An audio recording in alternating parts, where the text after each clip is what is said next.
السلام عليكم ورحمة الله تعالى وبركاته يا جماعة.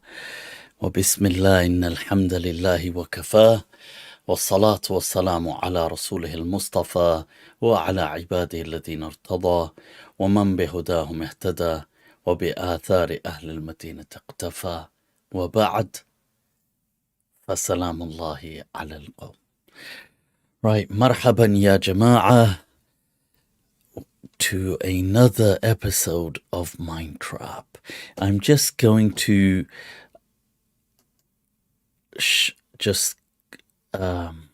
state on the Discord that I've begun. So the live stream has begun, that everybody knows. Right, okay. Those of you also that are just tuning in, you can click like and share. Allah bless you all. And whilst you're doing that, I will just go on to this, and there it is. I can see it as well. And just click share. Right. Just see, we've got Sean, Claire. Allah bless you all. Right, folks. We return. I had actually, had a few things going on. Unfortunately, a bereavement. And then for the last maybe 2 weeks, I was down with COVID. I'm pretty sure it was COVID. I didn't really bother doing a test, but it was all the symptoms, and it just, it just lingers and doesn't really seem to just let you be.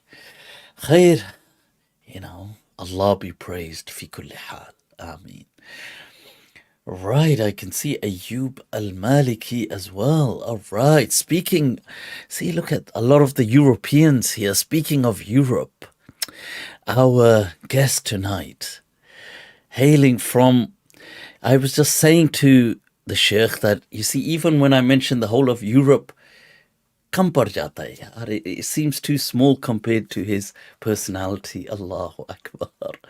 Right, without further ado, from Frankfurt, Germany, once again, by beloved demand, Shaykh AbdurRahman, also known as A.K. Ghauri. Allahu Akbar. So, assalamu alaikum. Alaykum assalam wa rahmatullahi wa barakatuh. Shaykh What an Ghauri. introduction. Well, to avoid confusion, it's not AK, it's AR Ghauri. So it's AbdurRahman. AK, you might confuse it with something else. I don't want any German enforcement in my house. Why have I got you as AK Ghauri? Is it Khan or something in the middle? I don't know what your Google history is that you call me. Is it not? Is it just, what? Let's amend this right here. Yaar, ye gustakhi ho jayegi yaar. So AbdurRahman. It's been a long time you coming back to MindTrap. We forgive you for these kind of mistakes.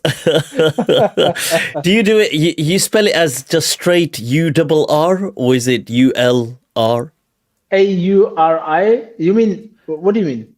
AbdurRahman. No. Just write AR, that's fine. That's completely fine. AR? AbdurRahman. No, I mean AR for the initials. Oh, right. Okay. Well, I suppose it's done now. Shaykh AbdurRahman Ghauri. So, yes, Allahu Akbar. Right. I don't know. It must have been the impact that you had that, it's, if we look at the surname Ghauri, it's the missile of Pakistan. So at the minimum, the AK had to be like a Kalashnikov. Allah. How have you been, Sheikh? It's been quite a while. Yeah, it's been quite a while. Alhamdulillah, I've been good. I've been great. And life's going well. Alhamdulillah, Allah's been great. And we're learning. We're falling, we're getting up, alhamdulillah. And how you been? We've all been missing you. We were waiting for your for the controversial content. I don't know We're about waiting. controversial content, but No, the content I've been, seriously, I was out with COVID, for a little while. I'm pretty certain it was COVID, and so probably about 2 weeks I'd been just ill, and I was thinking, yeah, what's it doesn't even, you have the fever, you have the thing, you get better, and you're thinking, okay, I'm better now. But it just lingers. It's like even today morning, I was still coughing. I was thinking, yeah, what's going on? It's like coming up to 3 weeks now, and I'm still coughing away. But khair, such is life. Allah are be you better praised. now? Do you have some tea? Well, I do have some tea here, shukran. And it's unfortunate, yar. I ought to really share it with the guest. Magar ka kare, this this is a drink. There is no ma'daniyat inside here. It's just plain energy drink, sugar free. Energy. Oh, okay. I thought that was like a green tea. No. Well, I'm still 31, so. See, you're young. As you'll approach my age, budhape mein, yaar, in old age, you'll start to. Our last conversation's been 2 years. Subhanallah, time flies, man. Wow. It's been 2 years now. Yeah. You've been doing quite a bit of traveling, though. You've been going about a bit. Alhamdulillah. Allah be praised. Talk to us. What's been happening in these? Because I know you did message me in between. I apologize. I wasn't, available. I think that was very recently, wasn't it? Was it recently or was it a while back? You mean when I was in London? You were, you were here. Yeah. You you didn't say you were here. You just said, are you free or something on such and such? So I assumed you were here. Recently, I was planning to go to England and then I asked you, but then the plan got cancelled. So, but before that, I was there for the talk with Dr. Sirzad Saab in London. And that's why that was when we were meant to meet, but then something I think came up and then we couldn't meet. Yeah. Well, inshallah, the meeting will be spectacular, inshallah. Right. So, okay. So, talk to us a bit about what's been going on in between. You've been involved in some talks. You've been some topics. What's been going on? Yeah, alhamdulillah, I've been associated a bit with the al-Mawrid Institute. And other than the talks which have been going on sometimes in Germany or somewhere else. But other than that, I've been involved in talks with al-Mawrid, the institute in Canada also. And alhamdulillah. And for the listeners, that's Ghamidi Saab's institute, just in case, for some listeners are new to that. Yeah, so I've been associated with the Ghamidi Saab Center as well, with a lot of people there, especially Dr. Sean. A shout out to his Sean, to the man, mentioned the doctor himself. And just as you've mentioned Dr. Sean, this Dr. Sean Sheikh has said here, "Mil jaye is tarah do lehre jis tarah." Oh, subhanallah. And inshallah, I just want to say let's pray also for his mother, inshallah. She is not well, and Allah Ta'ala unko shafaat ata farmaye, ameen. And we pray all for her, inshallah. May Allah grant her a swift and complete recovery. Ameen. And I have to say, the man is, mashallah, he has introduced me there, and he did quite a lot, and especially some other brothers there as well. The president of al-Mawrid Institute, Malik Faisal Saab, he did a lot as well.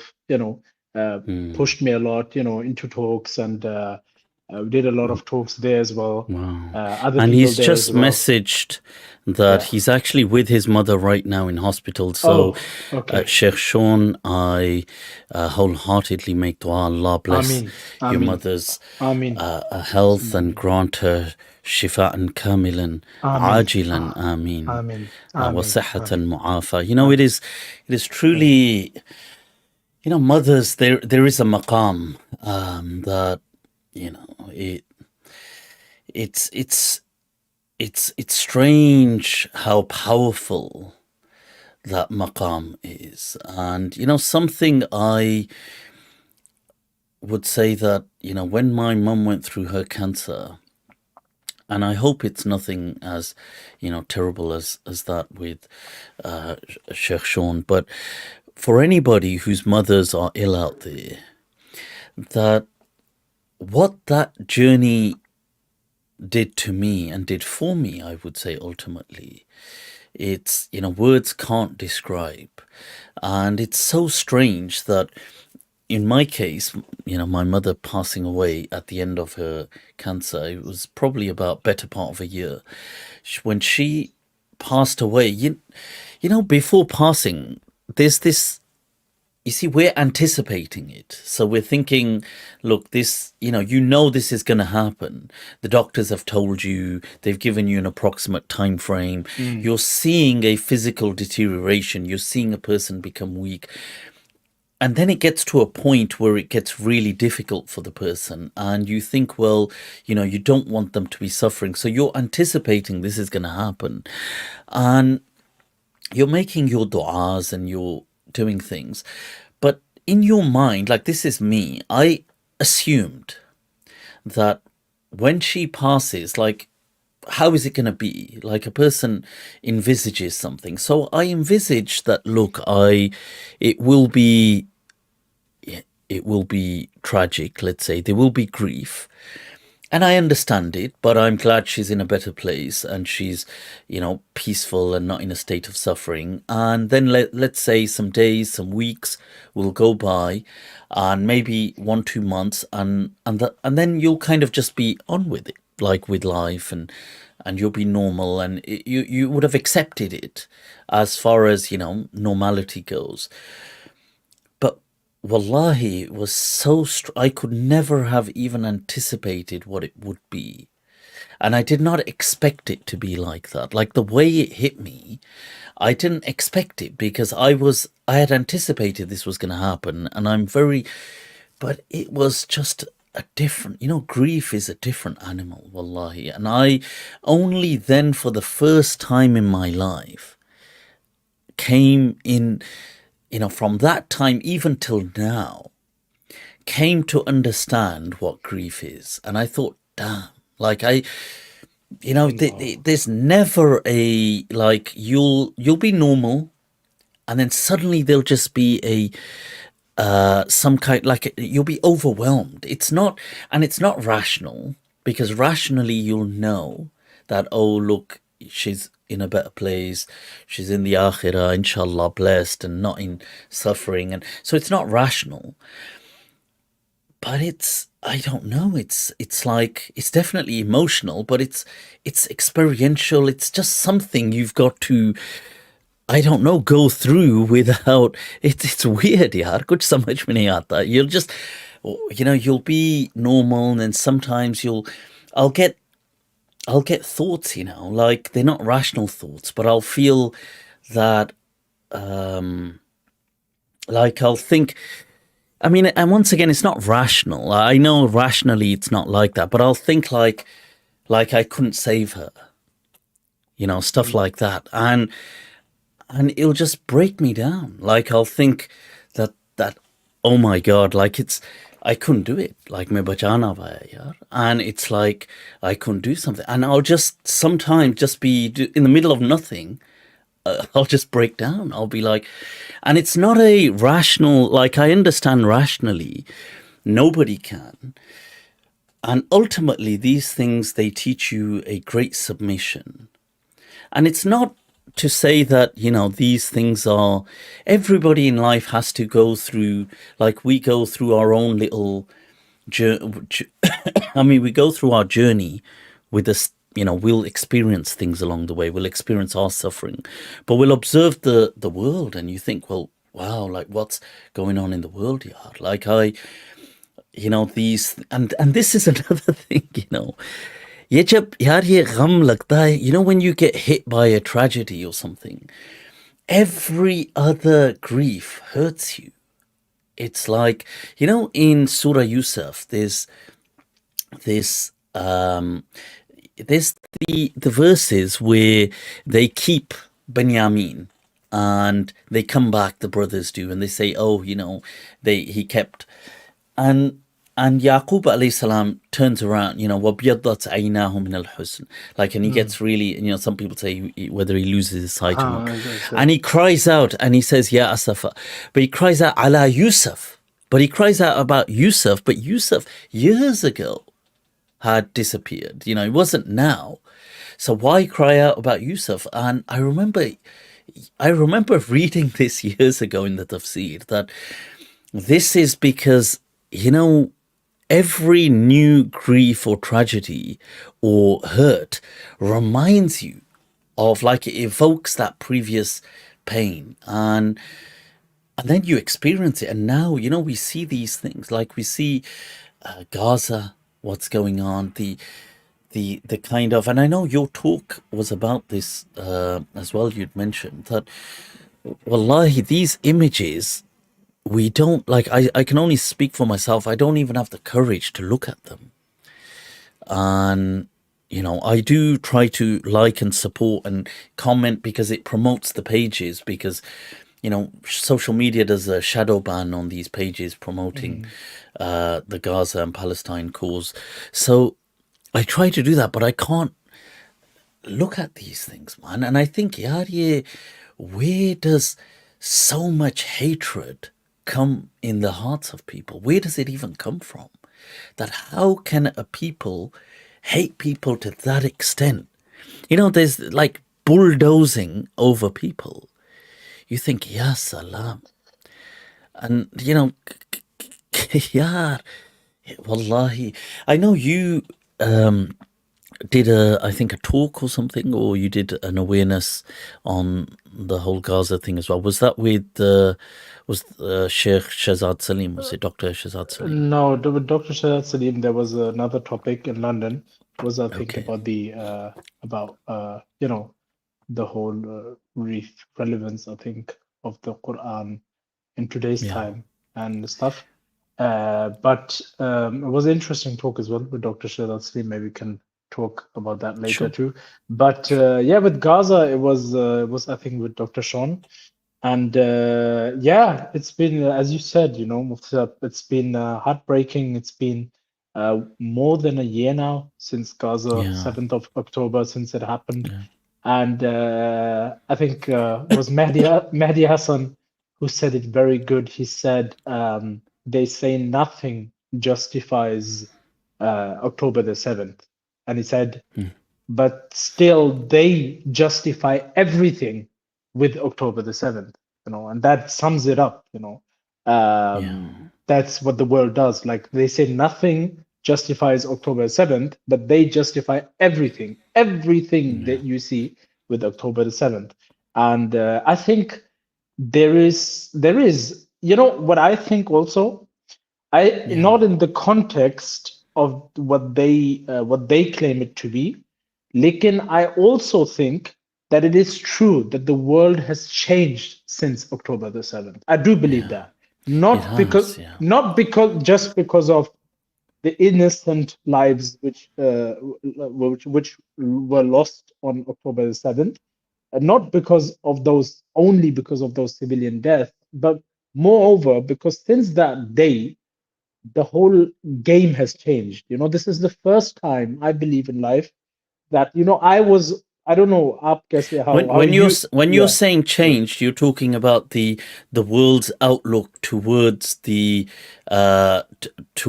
Palestinian cause, or towards humanitarianism and against Israel. The awareness of Muslims themselves on the problem, a lot of Muslims. And one more thing, I don't know how you used to think about the whole stuff, like I can talk for me.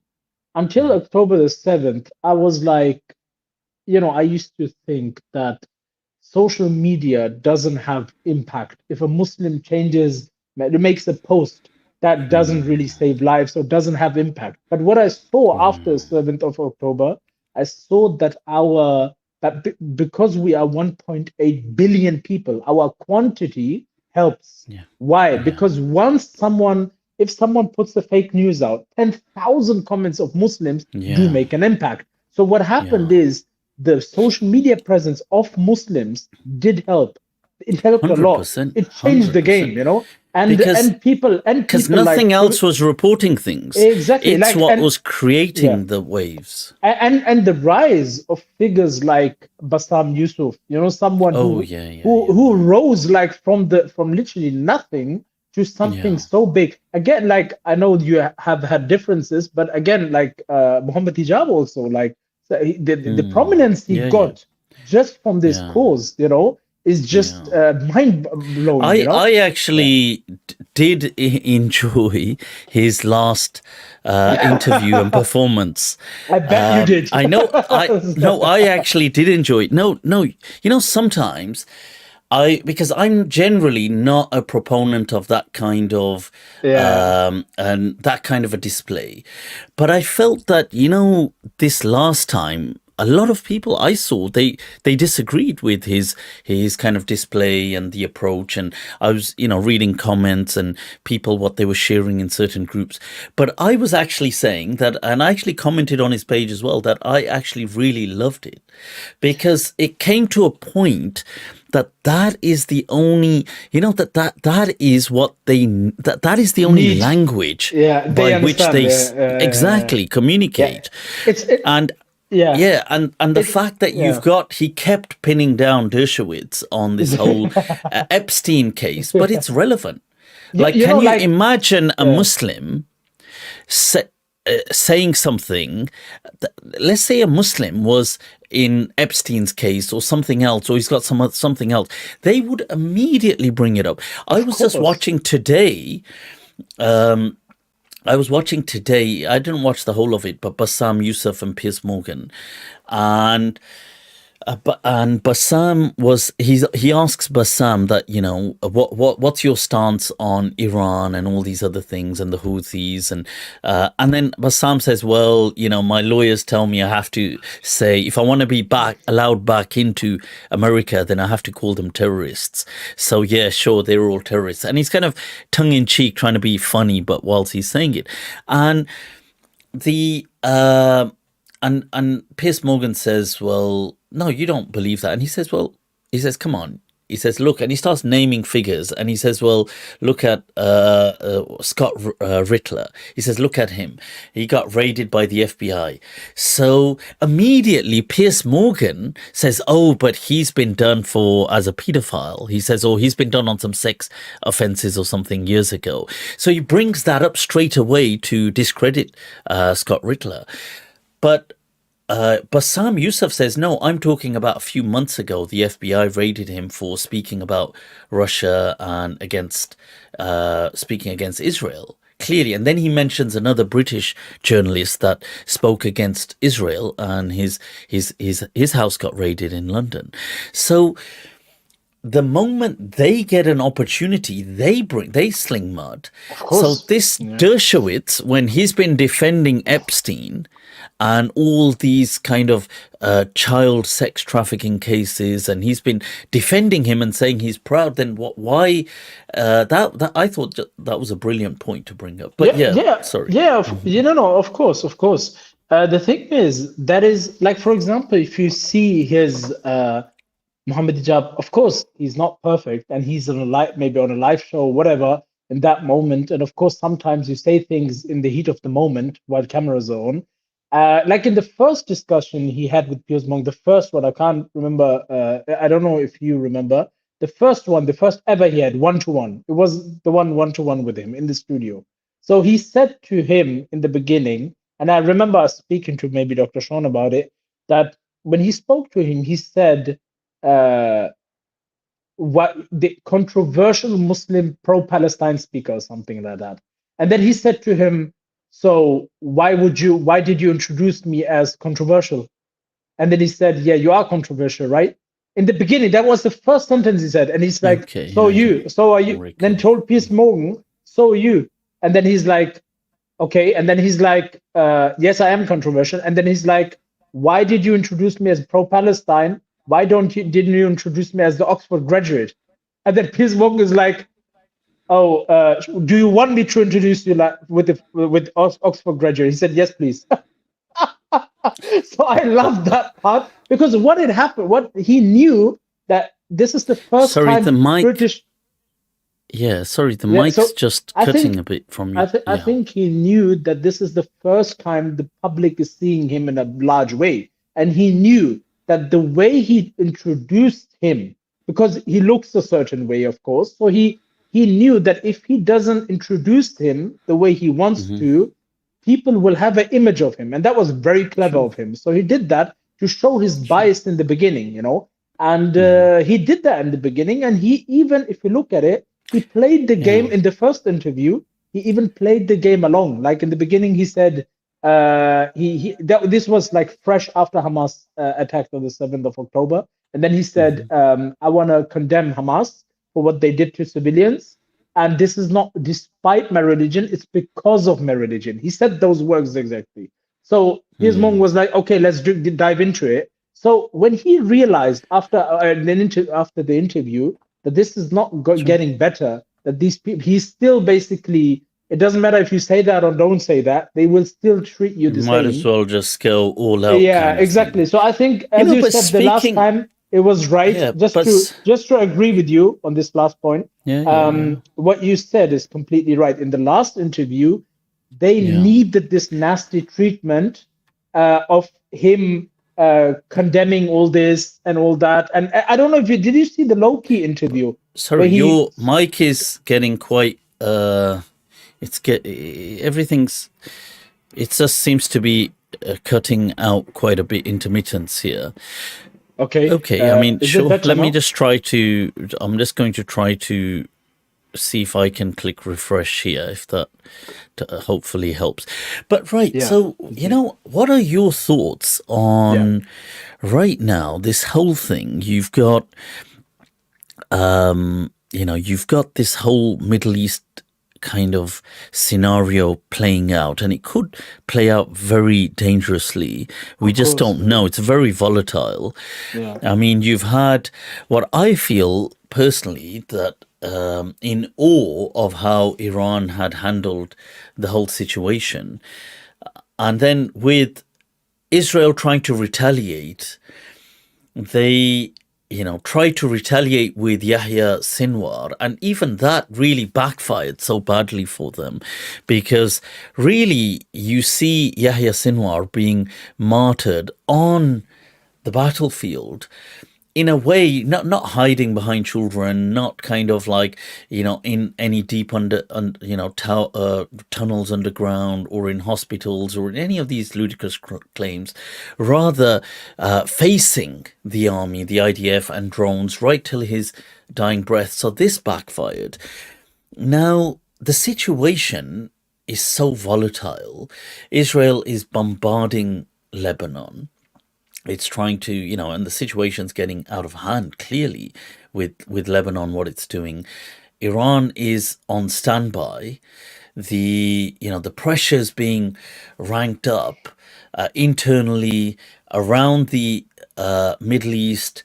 Russia, I believe, a lot of the shows I'm watching has been supplying as well some of the latest technological anti-aircraft and other kind of weaponry to Iran, and even some people to man it, as what a lot of the specialists are saying on YouTube. So that's going on. Meanwhile, Ukraine and Russia, Ukraine is, abysmally losing that war. The West is just, for the meanwhile, just still flooding them with their kind of support. What do you see? Like, how do you see that this can, not how it can, but how does it play out? Because World War III would be a disaster for everyone. I mean, it's not like nobody benefits, nobody benefits from war. Not on that scale, nobody. I mean, that's just abysmal. So for humanity as well, and people don't even realize the fact that these countries now, most likely, a lot of the specialists are saying, and the analysts, that Iran has nuclear weapons now. So Iran's kind of hinted that it has it without saying it. So it's made and there was some kind of I don't know if you noticed, some kind of on the Richter scale, a measurement of, I think, 4.5 or something that was measured early in October, that what seemed like seismic explosive. I mean, the reports are mixed, but it seemed like that they may have detonated an explosion that caused that, Richter scale disturbance. So have they gone, and if they have gone nuclear, then you're just talking, wow, how easy it is to completely reset humanity. Like, it's crazy. We're at a maqam where now somebody said, look, Israelis and Yanks will know if they have nukes. What we know is that Israel has the capacity to be nuclear, whether they have it or not. And some specialists are saying that it's perhaps the Russians have given them one, because all it takes is one or two, but one to just conduct an explosion with. Because that's all it takes. You don't need to. Are you talking about Iran or Israel right now? No, Iran. No, Israel. Without acknowledging, everyone knows. Everybody knows that the Americans have definitely given it to them, or they've made their own. Either way. No, they have their own. It's an open secret. Yeah. So, but Iran, I'm speaking of. So, wow, it's like we're at a maqam where the world is so, in one way it's so powerful, but it's so sensitive at the same time. Yeah. What's up? The thing is, it's like I've been following world politics, geopolitics since maybe 2012, now 12 years. So once you understand the whole game, it's just about, of course, sometimes things happen which are not expected, like October the 7th. This is not expected, these kind of things. But normally, things play the way they play. Now, as soon as something happens which is not expected, the world starts going in a different mode. Like Russia wasn't expected. No one thought that Putin will actually go through. He didn't expect probably the world hold, everyone giving so much money to Ukraine until, just going through with it. We probably didn't think that as well. So it's like, maybe for a time, but not for that way. Long. But in a way, it's kind of bleeding a lot of the West dry. Of course, you have to remember this weaponry is so expensive. It's extremely expensive. And with Russia, they, since World War II, mass manufacture. That was the strength that Stalin and the Russians had in World War II. They do have it. They could just mass. And they still got that capacity. They could just mass produce. You know what will happen? But Russia-Ukraine is not that big of an issue. I'll tell you why. Because as soon as Trump comes, he has said it like 100 times. And I don't trust him in a lot of things, but I do trust him on this one. That he can, like, he has the ability to end the war in 24 hours. He has promised it. If he does it, I do not know, but I do think there is a bigger chance that if he comes, he'll end the war, because he said it like 100 times now. Just out of curiosity, how do you think? Because he has said this, that look, Trump 24 hours. He said, But how do you envisage that though? Through diplomacy? No. I tell you how. Look. The American president is the most powerful man in the world, everyone knows that. So the guy has the power to do one call to each one of them. And in this case, it's of course Zelensky, if he makes the call and tells them, listen, I'm not going to send you any weapons if you don't find a solution. He has to find a solution. Yes, so through diplomacy. So that's exactly, my point. Of course. Yeah, exactly, it's like a of course. diplomatic effort. Yeah. Yeah, of course. It's just one call. It is just exactly one call. The same is with Israel. Trump, of course, didn't say anything about Israel in that sense. They'll stop the war. People tell me, yeah, he said it to Habib. I'm not so sure because the Israeli lobby has a strange grip, an unprecedented grip on the U.S. Government, on the that's senators. Why I just said that's why I just said that's not going to happen. So because even the Republicans or Democrats both are pro-Israel, and the only difference is that the Republicans are very vocal. Like in the party of Republicans, this is the first time, like in Republicans, half of them are pro-Israel and half of them are against Israel. Democrats, same. There are half of Democrats which are against Israel and half of them are pro-Israel. But the government in itself is pro-Israel. All. If you go green, if you go left, if you go right. But don't you feel the way the European countries, some of them have turned against Israel now openly? I mean, Spain was from the beginning. Spain, I'm so, just wowed by, because I didn't for some reason didn't assume Spain would take such a powerful stance against Mufti Saab. I think number one is Ireland. Number one. Yeah, no, but Ireland I expected always. To because they have suffered at the hands of the English. Exactly. Always. But Spain has a history where it's not so fond of Muslims and Arabs, especially because of the whole conquest and the whole history of Andalus. So they generally have a bit of a disdain towards, especially Arabs.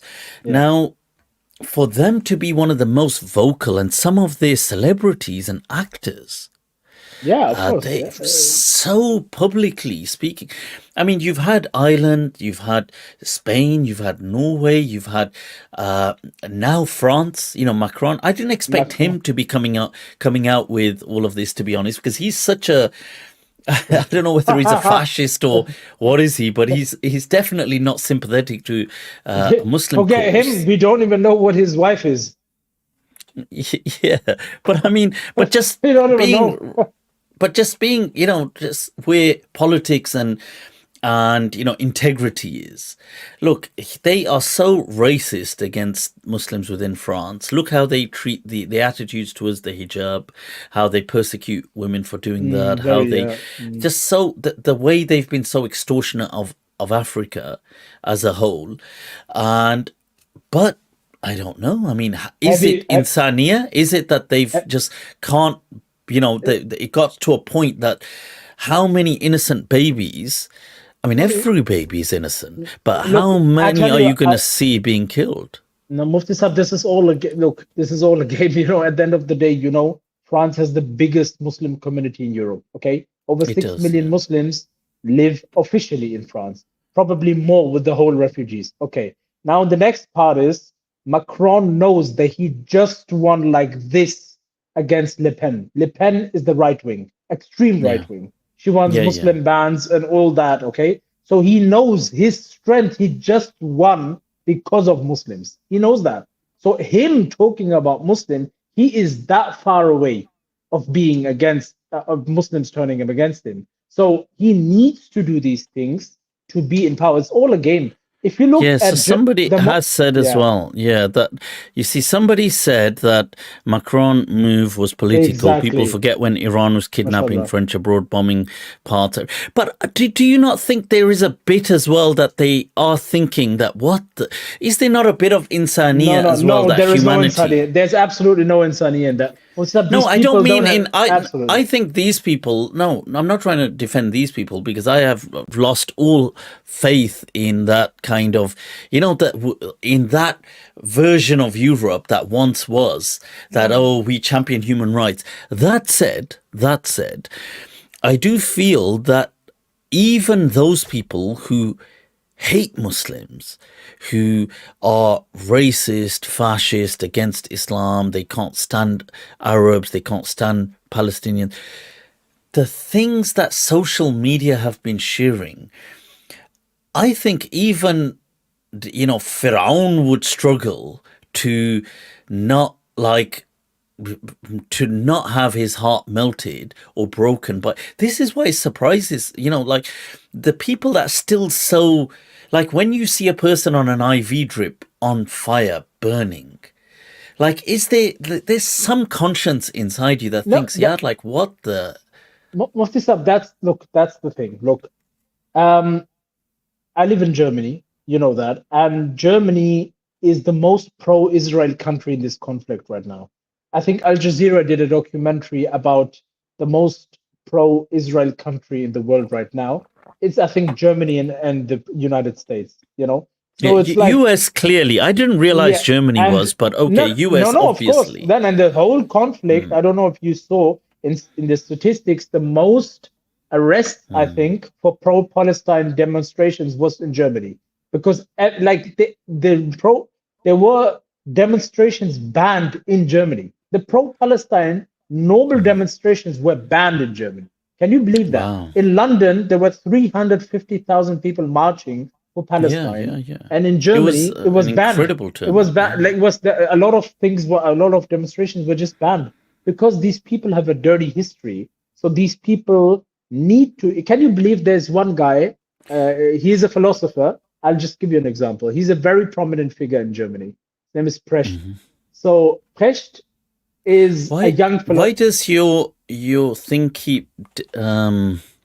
The thing is, I can turn off the headphones if you want, but I don't think it's the headphone. No, is it? Just check the speaker, not the headphones. So you've got the mic. I mean, not the speaker.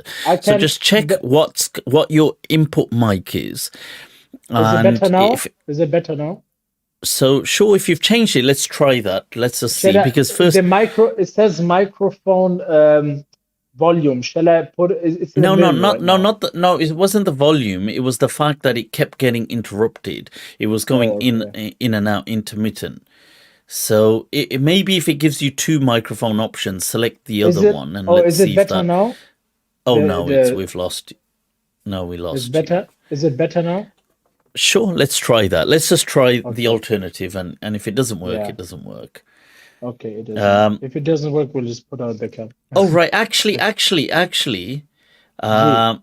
people are saying your mic is fine. So maybe in the recording going out, it's fine. Okay. So maybe it's just the way I'm hearing you. It's intermittent, but move this up. Maybe it's just your ears. Yeah. It's just the COVID. It's just the COVID getting into the ears.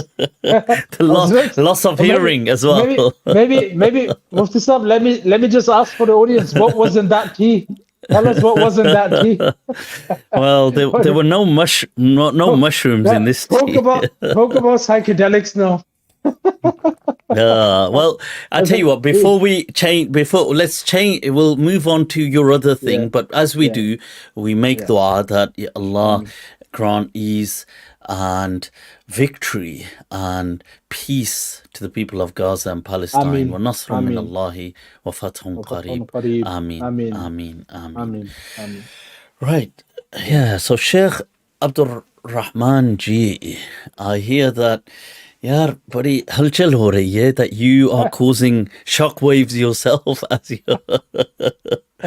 as you're going around teaching so talk to us about some interesting which you were sharing. What happened, I had this call and people were saying, look, Mufti Abu Layth has been gone away. There is a spot which is free. So it's like, it's time to get controversial now. The man is gone. He's laying low. Has it brought people peace that I've gone on my mystical path? Do people feel people are feeling safer to come out and talk some bullshit? They're like, there's no one catching us now, so we will give some. You don't know how many taweez are getting sold online for £250 and 19 pence? Yeah, So it's so like they will not scared uh, anymore. They know there's no this one. is it giving them a bit of courage? Yeah, yeah. They Yeah. didn't you know they call you the Maulvi hunter. The more The Maulvi hunter is gone away. Yeah, yeah. So no, wow. the thing is, yeah. I Well, mean, well, alhamdulillah. you Yeah, should definitely take that spot. You see, no, no. I'm like this old hermit now, on a mystic path, trying to make sense of the Mashallah, cosmos and consciousness, and mashallah, mashallah. so No, no.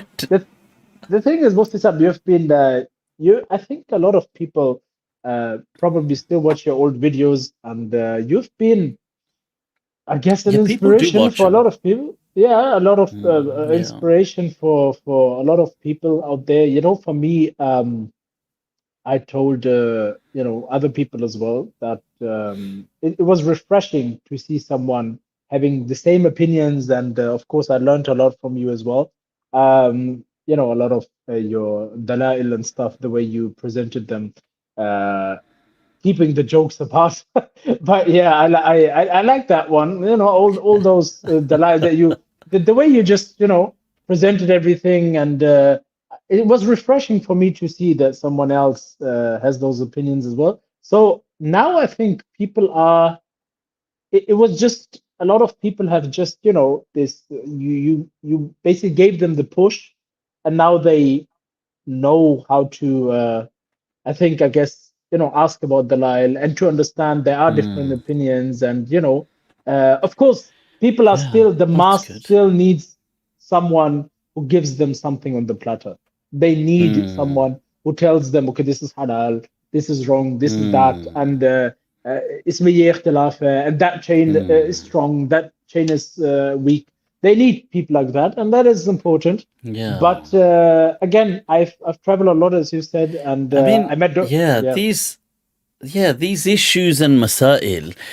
Yeah, I guess they'll always be there, and this is, to be fair, one of the things is, in my kind of journey, especially recently, one of the reasons I actually left all my videos there as well, even though some of them now, when I accidentally view some of them, I do think to myself, yeah, sometimes I do what? think, like, I think, what the hell am I doing and saying? Like, I do feel like, what the hell? But the reason is, one, that there was a lot of ilm scattered in between that, in Yeah, kind of spread out in between, and two, to also be able to, in time to come, identify my journey. Like, I yeah, want yeah, like it to be known that this, like, I want it that people could be able to perceive that, and maybe with that some people could grow as well. yeah, So yeah. Alhamdulillah. yes. The thing is, Mufti Saab, look, the funny thing is, I just met someone the other day, and the person was actually telling me, and a lot of people have been saying that to me, is sometimes it's so interesting because us, as, let's say, I don't want to sound let's just put us in the talibul ilm fraction of madrasa Yeah, and yeah, ilm yeah, and whatever, of course. students of knowledge, Students of knowledge, students of us knowledge. students of knowledge, like, we try to research and find ways and look at something. And then I think we spoke once, you and me, and we spoke about that the work of a alim or mufti is, if someone comes with a failing marriage or something, to basically not say, okay, aapki talaq ho gayi, that, but rather than To looking help for a them. way to save the marriage. And even say, if one madhab is saying there has been a talaq, but if the other madhab is saying Of nahi abhi talaq course. nahi hui hai, so take that opinion and tell them nahi hui hai, so there is Yeah. no talaq, and alhamdulillah, Like, we can save your marriage. The thing, the but what I deen was, is all built yeah, on maslaha. Yeah, we should always exactly. find maslaha for people. Exactly, but one thing is very interesting, and that is what I realized: a lot of people in the mass of Muslims who are moderate themselves. Now, keep in mind, these Muslims I'm talking about are not orthodox conservative Muslims. Most of the time, they're moderate average Muslims. Yeah, of Much course. sometimes they pray, sometimes they don't. But these Muslims, when you talk to them about deen and you have maybe a new opinion or something which is Yeah, not represented by 90% of the ulama, they tell yeah, me, I want the conservative opinion. And they find it weird that you have a different opinion. Although they are moderate Muslims, let's say, but they want you as a scholar to be conservative. It's very interesting. You know, even a lot of times they're like, okay, why are you? So they're like, we are modern, that's okay, but why are you modern? It's like, you're alim, for God's sake, be conservative, you know. And a lot of people told me that, like, jokes aside, they've told me like, yeah, if I'm moderate, that's okay, but the sheikh I go to has to be conservative and has to be telling me that I'm doing something wrong and I should be better. So it's very interesting, this habit of people, that they want you to be conservative always. So they don't want you to say, they don't want you to say, yeah, you're listening to music is not that bad, don't guilt trip. You know, there is an opinion yeah, which allows it. They don't want you to say it. They want you to yeah. tell them it's haram, so they better themselves. It's really funny, but there are a lot of people like that outside. I don't know if you know. या आपके पास Yeah, नहीं आते हैं लोग, हमारे पास आ जाते हैं ये लोग. no, it's not. You know, you speak of music. That's interesting because Yeah. just today I was responding to a friend of mine. He, right, he said he sent me a like a TikTok video, and in it you've got some. not one of those Ghauri ji. So those I'm sure. No, I'll leave it. भाई TikTok के नाम से हम जरा डर गए थे. मैं कहा सब संभाल लो, ये पुराने वाली मुफ्ती जी ना बन जाना.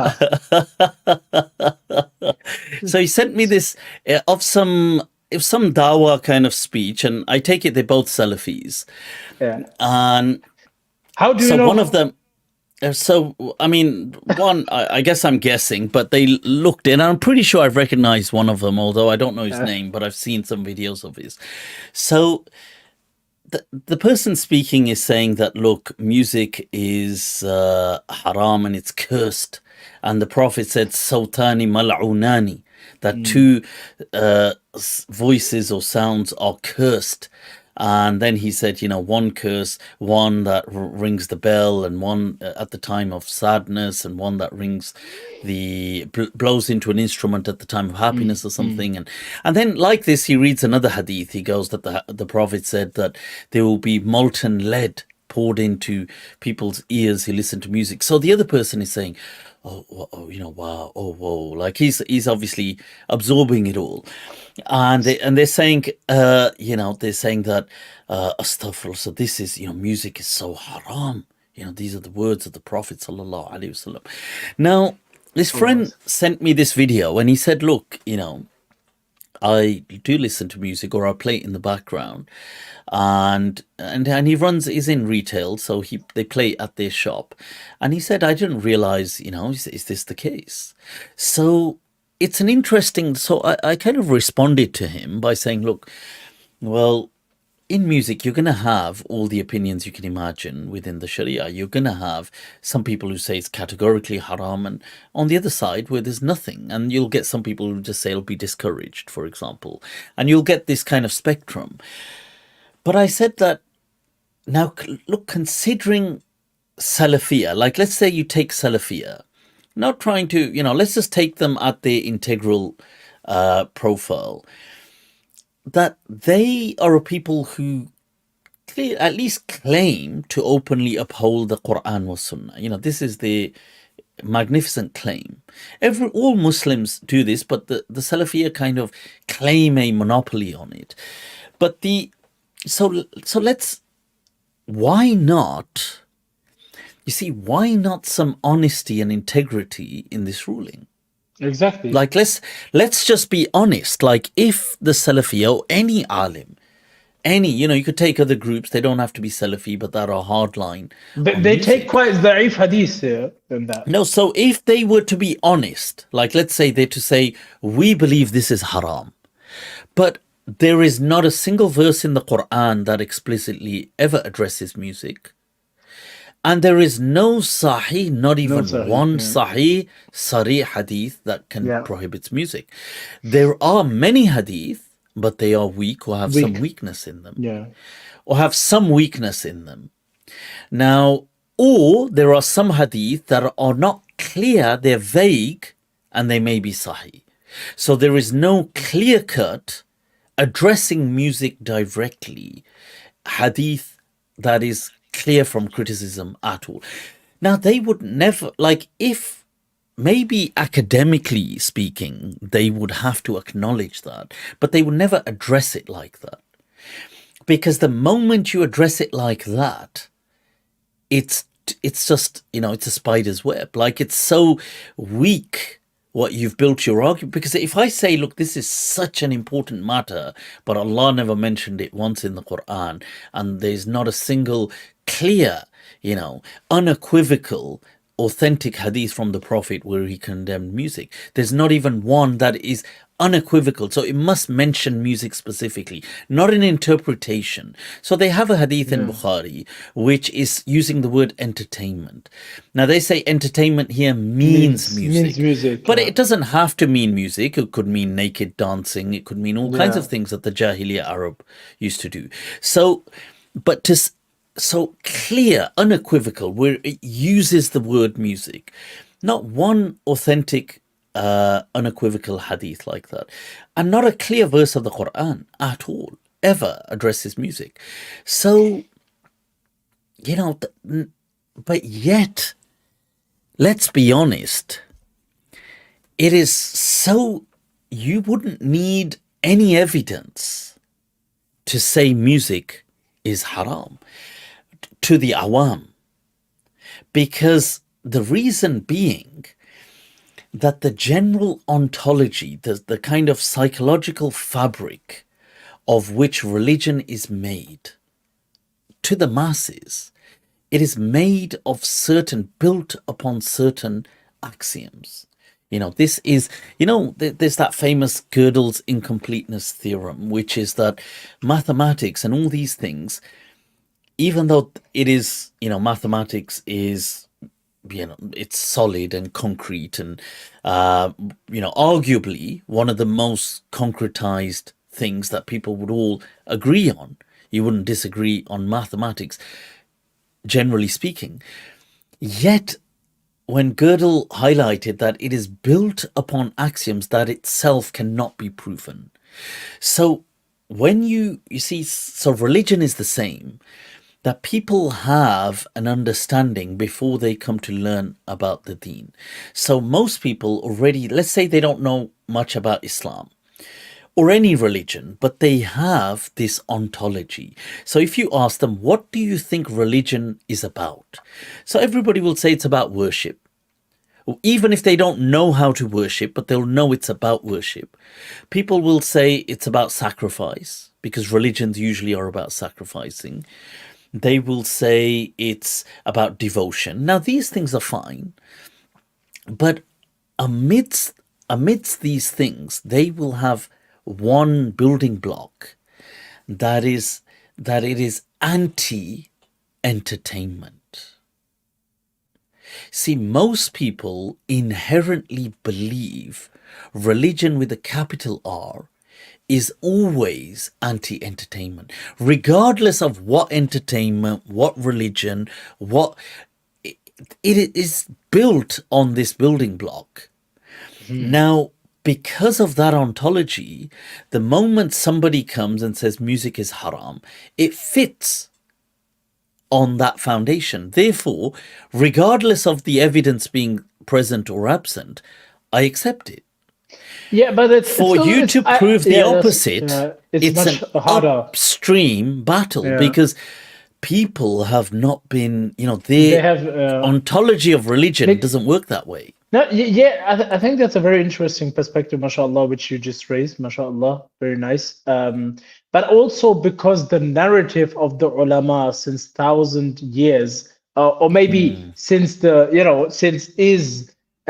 have a few things which they just make haram since when a kid Yeah. literally The gets reinforced narrative. exactly the narrative when a kid grows up. The other day I was speaking to my sister and my brother-in-law about the whole Imam Mahdi narrative, and I said it's so interesting that if you ask a completely moderate Muslim household, so moderate that even the parents might drink, like extremely moderate, Yeah. even if you go to that extent, even in a Muslim household, That the every parents might Muslim kid, drink. yeah, like I ma'adaniyat, ma'adaniyat.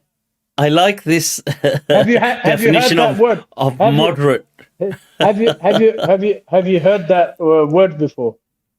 Ma'daniyat? Yeah, Like as Does in it does it minerals or something? No. does it ring a bell? No.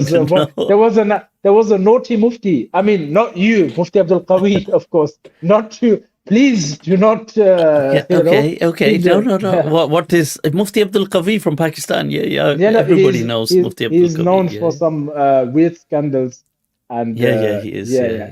He once said to this anchor, he said that you should keep your beauty to yourself, and then the anchor said to him, Mufti Saab, how do you know I'm beautiful? he said आपको अपना हुस्न छुपा के रखना चाहिए, and then she's like, Mufti Saab, आपको मेरे हुस्न के बारे में किसने बताया? He Okay. just got shut up at that time. So it's a very weird Mufti, not But like our Shaykh. what's the Ma'diniyat thing he said? Let me come Did he to say it. I just wanted to introduce the man and his qualities. And so he actually was talking about some cocktail, I guess. And he said that if it's 40%, it's No, I'm in anticipation of this definition that we're about to get of alcohol, people. I don't understand what he meant, that man. I don't understand what he meant in that video. But he said something like, if it's 40%, it's fine. Now, I don't know if he meant a cocktail, because like a lot of cocktails... 40%. 40%, did you say? 40 or 4? He said 40. He said 40. 40% alcohol. Because like a bottle of, I think, Jack Daniels has 40% alcohol. I don't understand what was wrong with him that he said that.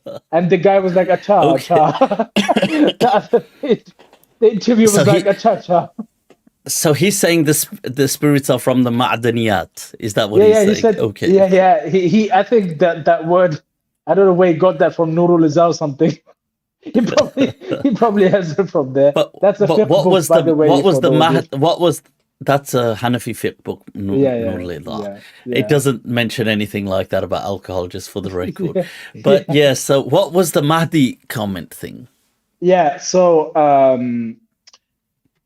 I was speaking to my sister and my brother-in-law, and like I was telling them that even if in a very extreme, like moderate family, Muslim family, even if a kid doesn't know anything about Islam or gets raised, getting taught by his or her parents about Islam, a few things a kid knows. Like, for example, you don't eat pork, okay? You don't drink. You don't do these kind of things. Like you don't go clubbing, they tell the kids, even whatever, these kind of things. And one thing is Dajjal, Mahdi, and Jinn. Like these are the three. Like everyone knows about Dajjal, that he will come. Everyone knows the Mahdi will come and save us. And everyone knows about Jinn stories from some aunt, Khala. Some weird auntie, his or her family had some possession done by them. So do you feel happens. Everybody with the Mahdi, do you think that Mahdi and Dajjal, I kind of agree that it is very ubiquitous now. Extremely. I think the jinn stories are definitely ubiquitous. Everybody's got the jinn stories. Maybe the Mahdi thing has now become like literally, like even like Turkish friends of mine, which are like very moderate in Germany, a lot of Turkish people here. Or some Arab people, like they all know, that the Mahdi will come before, And then I was telling them, they were literally jaw dropped when I told them that the Quran doesn't mention it, Bukhari doesn't mention it, Muwatta Imam Malik doesn't mention it, Muslim doesn't mention it, and they were with the Mahdi. So there is obviously the second coming of Jesus is a different topic. Is a different topic. With the Mahdi, there is not a single Sahih Sarih Hadith at all in Sunni literature. I think it starts with Abu Dawood. It starts in Abu Dawood with the Hadith. No, so you have a Hadith in Muslim, in Sahih Muslim, but it is not, so the condition is not just authentic, it must be unequivocal, it must be clear. So there is an ambiguous hadith that is in Sahih Muslim that they use. When it says about the second coming of Jesus, it says that Jesus descends on the wings of angels. فَأَمَّكُمْ مِنْكُمْ. Now here, this فَأَمَّكُمْ minkum is a verb, and then he led you from amongst you. So some people said, well, this refers to Jesus, and some people here, many of them use this to mean he, the pronoun, is going back to the Mahdi. Obviously, it's not mentioned in the script, but they say the connotation of the hadith is the subtext is that this is referring to the Mahdi. So فَأَمَّكُمْ minkum. And there is some variation, not the Sahih Muslim one, but some variation of this that try to read it as with an added alif, not فَأَمَّا فَإِمَامُكُمْ minkum. So they try to read it in that way. But the Sahih Muslim narration is a verb, فَأَمَّكُمْ minkum. And that فَأَمَّكُمْ does not say the Mahdi ammakum, but this is then an interpretation. We're saying, well, how do we interpret this? We interpret it to mean the Mahdi. So there is no Sahih Sarih, and it's actually interesting that none of the early theological, even if they did mention, like let's say Aqidah Tahawiyah, it does mention the second coming of Christ. It does not mention the Mahdi. The Mahdi is not mentioned till several hundreds and hundreds of years into Islamic discourse. And Ibn Khaldun, he has a whole book dedicated to the Mahdi, where he shows that, look, there is all these hadith are not sound, but he also highlights clearly that this was from the Shia that crept into Sunni Islam, and it became part of Sunni Islam. But that too maybe 500 years after the Prophet or something like that. So there are hadith in Abu Dawood, right? But it happened so no Sahih. So what we're saying is so there are hadith which everybody accepts have weaknesses in the chain. So that's where Ibn Khaldun goes through those chains and shows that these hadith are weak, and often you'll find they will be narrations to do with the Shia, and often the whole description of the Mahdi is usually of certain imams of the Shia tradition that have passed. So some say it's quite interesting generally, not just the Mahdi, but generally how much influence a lot of Sunni scholars and a lot of people do not understand how many ahadith in Sunni books there are which Shia use for their defense, that the only reason is, and they're weak. It's not like they're strong ahadith, but the Sunnis don't get that them put not discrediting them as weak ahadith and just saying that these people like Ibn Hakim, Mustadrak Ibn Hakim, clearly the man was completely biased, to the other side, to the Shia side here. No, there's a lot of criticism of Al-Hakim that they say, that fihi or alayhi, he has this kind of color of tashayyu. A lot of people have made that claim because of the hadith he's brought. Even if you look in Pakistan, for example, in the general subcontinent, you look at Deobandi, you have Barelvis, you have the Ahlul Hadith, Salafi, kind of people. You can see that the Barelvi Hazrat, they are very, very lenient towards the whole Shia cause, be it in Karbala, be it in all these things. They're very more, for example, in Pakistan, you don't even realize that the 10th of Muharram has anything got to do with Musa alayhi salam. Like that, you don't realize it. The 10th of the Muharram is celebrated completely as Hussein radiallahu anhu. Not celebrated, No, but as in like commemorated. Commemorated. Sorry, yeah, that was the wrong word. Yeah. Now mujhe kuch ho jaye ab. Lekin No, obviously. No, I was just saying it, that commemorated as... yes. So, it's very interesting that they are also so it's not just a phenomenon which was back then. That said, as far as the Shia Sunni thing is, look, the way forward is always dialogue and always a middle path.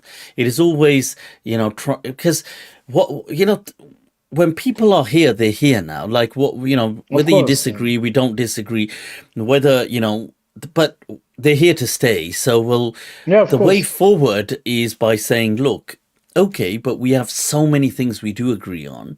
Yes. We don't need to disagree on, like, as in, fine, we disagree on certain things, we won't discuss them together. I understand you have a different view, I have a different view. Sure. But we still are within this faith of Islam. We are still brothers. We are still this. If you could not, for example, do certain things, and those certain things would include cursing the companions and the wives, and that's, it would just remove all this tension, which, to be fair, many sound-minded Shia agree with, and they say that that's absolutely, sure. They do agree with that it's wrong to curse the symbols of Sunni Islam, and so and then we've got like a middle ground. Of course,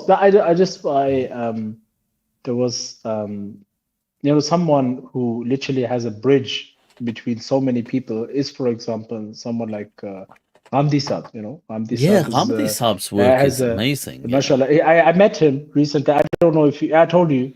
Wow. Tell us about that, man. How is Ghamidi Saab in person? I've never met him in person. I have been in touch with his son-in-law, but I've not been really... I spoke to him in person. I spoke to him before that on the phone as well through his son-in-law, Dr. Hassan Ilyas, which is, again, mashallah, a very good guy, mashallah. He's, he has a similar background like us. He's Farigh al-Tawsil from Benori or Jami Benori, I think he's. Who is? Dr. Hassan Ilyas. You didn't know? Oh, Hassan Ilyas. Sorry. I thought you were talking about Ghamidi Saab. He's the Nabasa of Mawlana Yousef Benori. Oh, wow. Wait, I didn't know that, he told me in person. Yeah. Oh, wow. So the grandson of Yousef Benori Saab. Yeah. He has some, mashallah, he has some big... May Allah have mercy on him. Ameen. Great scholar, these are great luminaries of and Karachi. Very big. And so he's, I think Farid from Jamiatul Rashid. I think Mufti Abdurrahim Saab was there at that time. I can't remember, but I think he said something like that. So he's Farid from there, and he has an alim background as well. And then he got to know Ghamidi Saab and everything. So I was in contact with him, and Ghamidi Saab was in Brussels. Just a week ago, and I was in Brussels also. So But क्या बात है यार, बड़े लोग आपस में secret meetings. No, it's not a secret. No, I'm joking. No, it's okay. I do accept कि हम बड़े लोग हैं. I'm just joking. What's up? You should have been there. But it was. It was like 40-50. It was like 40-50 people from around Europe. Like a lot of people from the UK, I think, were there. From Norway, but it was kept quite small. Like it wasn't a big thing. They only invited a few members, and they said here that we're coming. If you want to come, you can come. A lot of people from Germany went there, from Holland, I think, and then there were a few people from Belgium from there. And what was it? Was it a talk in Urdu? Yeah, it was in a hotel in hotel. Yeah. Let me Sheikh Saab, मैंने कुछ कहा ही नहीं. Yeah, I know your face. यार, my face. What about? People can change the after YouTube. COVID, people remember. With COVID, people remember, these muscles keep pulling. people remember people can change their YouTube content, but the personality, which Jovi just saying me like, khair inshallah. But No. So the you were good saying, yeah. the good old Mufti. Yeah. But No, I'm always good, yeah. I'm always good. people missing the good old Mufti. So basically, I'm good and I'm old. See, so there sometimes is. the shades come, you know. So basically, it was So, mashallah, very good talk, alhamdulillah. And okay, we met. mashallah. It was in Brussels. I had the honor and privilege that before the talk, Dr. Hassan Ilyas took me upstairs to Ghamidi Saab private. So yeah, I spoke to him. I was, to be honest, you know, I was very uh, excited. I was very, you know, it's very weird. Mufti Saab understands this feeling probably.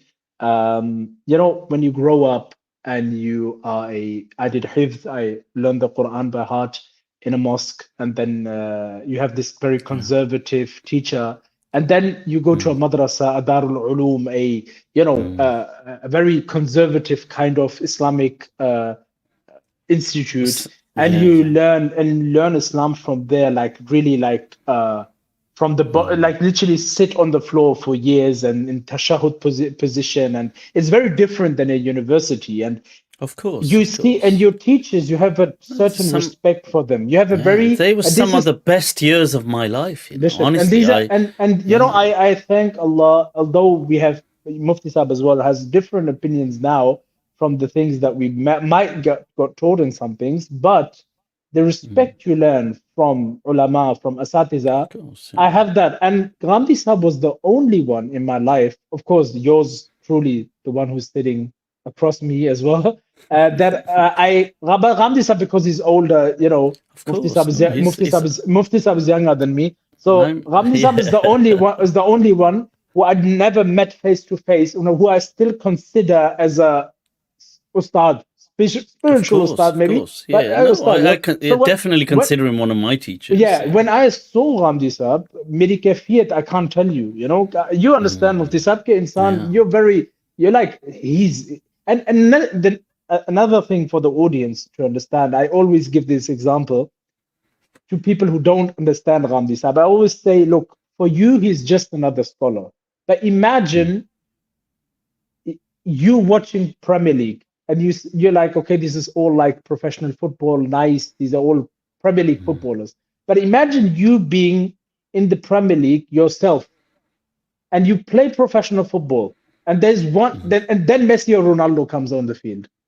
And when you look at him, the player, you might, as an audience, you don't understand, but the player on the field, he sees Ronaldo and he'll be like, this guy is something else. He's the ocean of knowledge. And this is the feeling I have for someone like Hamza Yousef, someone like Of Javed course. Ghamdi, because I know they are oceans of knowledge because I'm a very little insect in that knowledge, in that ocean, you know, because I'm part, you know, a very tiny part of it. So this is how I felt when I saw Ghamdi Saab, No, and mashallah. mashallah, it was very nice. I just had 10 minutes maybe with him alone, and I had Sure. a lot of questions. Yeah. And shout out to Malik Faisal Saab and Dr. Shons, who told me one night before, they told me, ask, do something, kid, say something which you criticize to him because he'll love it. Do that because he wants that from ulama. And I said, how can I, Okay. insan sochta hai, I don't have the guts to do that, you know. And they're like, they pushed me to do it. So I spoke to Okay. him and I had one question. So I thought, Oh, which one I'm wow. gonna ask. So I was thinking, I thought about calling you, like, and I'm like, useless man will not pick up anyway, so I'm not gonna call him. So Tawbatan basically, nasuha. so I, Tawbat. so Wallahi al-Adim, I called him and I had one question to ask about Islam, and I asked him, and I said to him, Sheikh, I um I have so many questions that I want to ask you, but the only thing which is in my mind that you know, um, maybe the most prominent question is that, like, there are a lot of opinions which are very Yeah. different of yours, like the coming back of Isa alayhi salam, other things, hijab, maybe, Yeah. very different opinions which you have, but there is always a few opinions where I can say, Katika, if he's going this way, 90% is going this way, but he has still 10% of ulama which have had the same opinion. But Sure. when it comes to Ghadir Hira, and for those who don't know, Ghadir Hira, the story of Ghadir Hira, of the cave where the Prophet got his first revelation, Ghamidi Saab says that that is a made up story. And he gives the evidence. Of course, I don't want to go too deep because he has his own series of parts and 10 parts where he explains that. Lekin, just a brief one, he says that if that was true, why did not even one Sahabi narrated, and Aisha related that hadith very much later in life. So why didn't Abu Bakr, Khadija, all these people, no one relate the hadith, and that is the most important thing which happened. And of course, the revelation of the Qur'ani ayat, where Allah says that it was a pleasant experience. Just to make it short, and in the hadith, it's not a pleasant experience. But to go, I asked him that. I said to him, I didn't want to know about the Dalai and stuff and about his proof. I asked him, where do you get the, okay, I wouldn't say balls, I would say, where do you get the guts? Where do you get this courage? Yeah, where do you get this himmat? How do you do that? Like you have an ocean of ulama, like everyone disagreeing with you. Like I would never dare to do that. Like, how do you do that? And I said to him, you went against your own asatida for that. Like, why? Did he? Who? Farahi Saab and.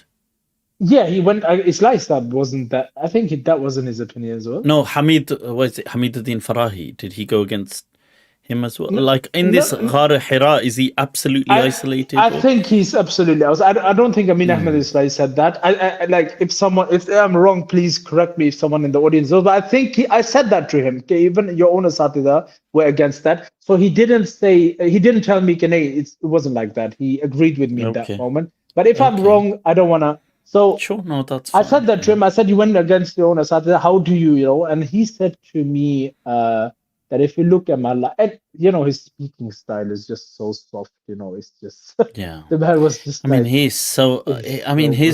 His dialogical, his kind of transactional energy is amazing. The way he engages people. He says a few words and it's so deep. And he said, if you look at the way I lived, I came from a Sufi household and this and that, whatever.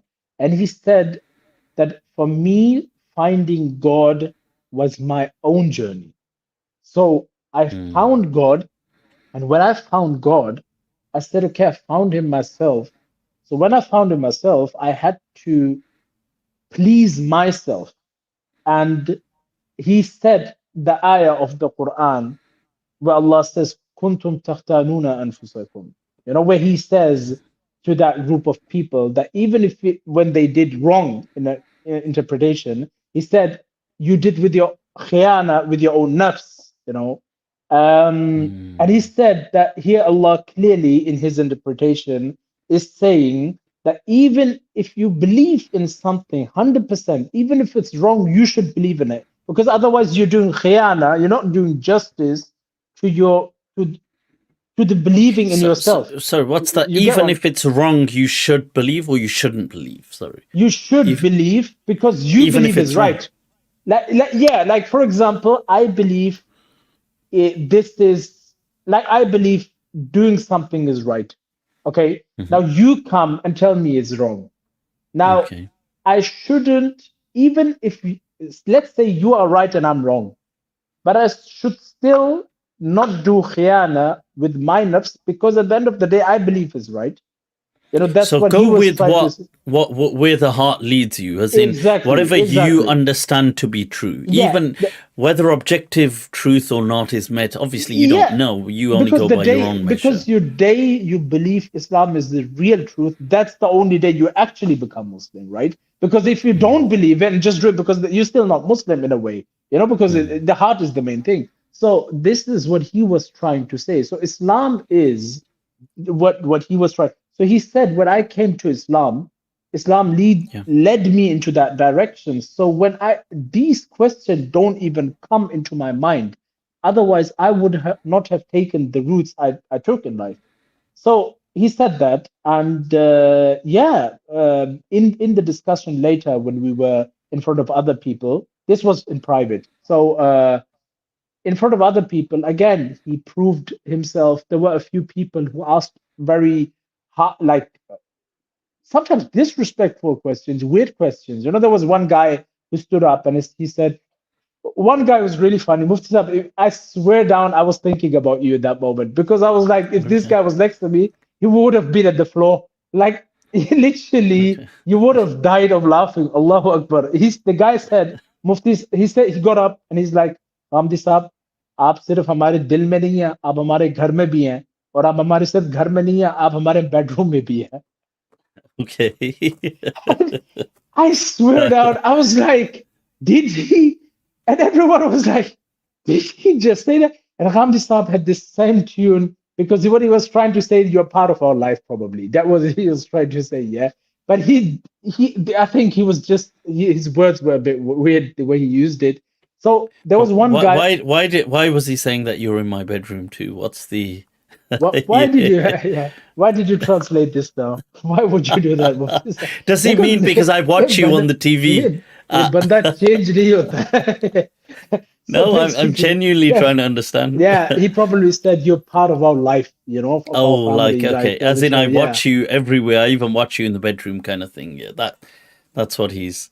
No, I'm translating for for the viewers. They're going to be for the viewers for the non-versed. Okay, no. The thing is that then this one guy, he got up and he said, Ghamidi Saab, I'm very upset with you. You know, आपने पता नहीं आपसे मैं बहुत पता नहीं what he said some Urdu word. He said you know I'm पता नहीं उदास हूँ, something like that. ये बहुत मुझे दिल पे लगी ये बात कि आपने I'll translate. He said आपने अमीर मुआविया और अली रज़ियल्लाहु अन्हु को एक लाइन में कैसे खड़ा कर दिया? How did you like how he said I'm very disappointed in you, Ghamidi Saab. How did you put Amir Muawiyah radiallahu an and Ali radiallahu an in one line, you know, basically in their status wise. And he asked him that and a few other things with that topic. And Ghamidi Saab said to him, he said, listen, and he said something which was, he never said before, I think, on camera, which is, I want you to react what he said. He said, you know, first of all, I never did that because putting Muawiyah radiallahu an and Ali radiallahu an, according to the closeness to Allah or the Prophet sallallahu alaihi wasallam, I would never even put them in one line because there is no comparison when it comes to Ali, the cousin, the son-in-law, the fourth Khalifa, one of the closest people and the first kid in Islam, probably, you know, a guy who grew up in with the Prophet ﷺ, and Muawiyah radiallahu anhu, which is completely a different figure of a different time also, you know. I would never do that. But then he said one sentence, and literally I remember Dr. Hassan Saab was at the front, and even I looked at him and he was like, he literally made that face because he said, but with all due respect, if you put, and I hope I translated well, if not, don't blame Ghamidi Saab. He said, if you compare it according just in line of politics, he said, Ali बदनी माफी चाहता हूं लेकिन अली रदियल्लाहु अन्हु की मुआविया रदियल्लाहु अन्हु के सामने कोई हैसियत नहीं है. He said those words. He said अगर सियासत की achievements की बात की जाए तो अली रदियल्लाहु अन्हु की मुआविया रदियल्लाहु अन्हु के सामने कोई हैसियत नहीं है. He literally said those words. And you know, these are very, very, to say that, and you know his life is on threat because of these kind of things. So Allahu Akbar, the way he said that, and so basically to translate it to the viewers, he said that with all due respect, if we just talk politics, again, if we just talk political achievements, then Ali radiallahu an in front of Muawiyah is nothing if we just talk about political achievements, of both of them. And then he highlighted that political achievements and deen have nothing got to do with each other. He made sure that people understand that just because someone is in that line, he has some achievements, that does not mean that his iman he's a better Muslim than the other person. And that is very, very right. I think the only one, this is, by the way, my own talk now, not to associate this with Ghamidi Saab. But again, people give the example of Umar. There was just one Umar, and there will never be Umar. Like, that is just so dumb of Muslims all the time. Like to say, Umar radiallahu an, a guy who was the alpha male, Amir al-Mu'mineen, a good politician, a good Amir, a good leader, and all these things together, and an alim, a wise guy, to be everything together, that is just a fantasy which probably will never happen again. Like, if you look at the Quran, what do you mean to happen again? As in another Umar? It's not common. It's not common in Islamic history. Of course not. Like, Umar, why is Umar?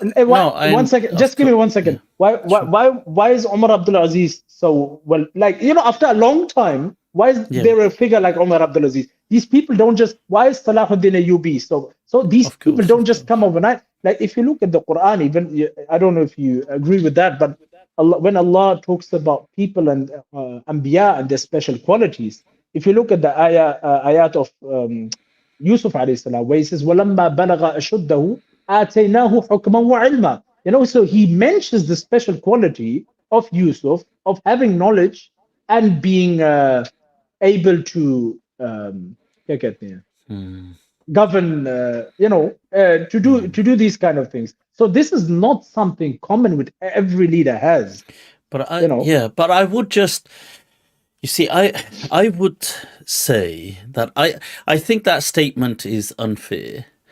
The statement about Sayyidina Ali radiallahu anhu and Muawiyah radiallahu anhu, and I think it's unfair to say it like that, because I mean, I think I understand what Ghamidi Saab's angle, where he's coming from, but it's unfair putting it like that, because you see, you're not kind of measuring in the same, like you're speaking about, you see, because with Sayyidina Ali radiallahu an, he did, this is the argument really against the Shia, that Sayyidina Ali radiallahu anh was never rebellious against the other caliphs, and he was really even if he had some disagreements at time, but he was always, in their ranks, and very close and honored them. Now, he was very patient in his own right for when his time, like, look, let's be real. Like, we all know that from the select few that would have been, let's say we don't know who the Prophet would have selected, because the Prophet never selected anybody. Now, one could say, well, we can infer, he selected Abu Bakr to lead the prayer, therefore it's Abu Bakr. One could say, well, he selected Ali at the time of Hajj, therefore it's Ali. One could infer things, but the Prophet ﷺ didn't do that. Like, he didn't categorically say, this is the leader after me. But if we were to select a few ourselves, a handful, clearly Ali radiallahu anh would have been one of them. Clearly, and my understanding is that, just to kind of bring this, I'll bring it round to that. Yeah. See, my understanding is that the Prophet did consider Ali to be the first caliph. I believe he considered it, and this is very controversial. No, I've said that. No, I've said this before. Actually, I've said that. Yeah, I've said this before. I've said in my explanation of Ghadeer Khum that I believe that the whole basis, which was a few months before the Prophet's passing, and Medina had a kind of migration expansion. Several people had moved in to Medina. some of them, their hearts were not with the Prophet, by the way. Some of them were opportunists that had moved. Some of them, like they were with Islam, they were with the Prophet because it helped them.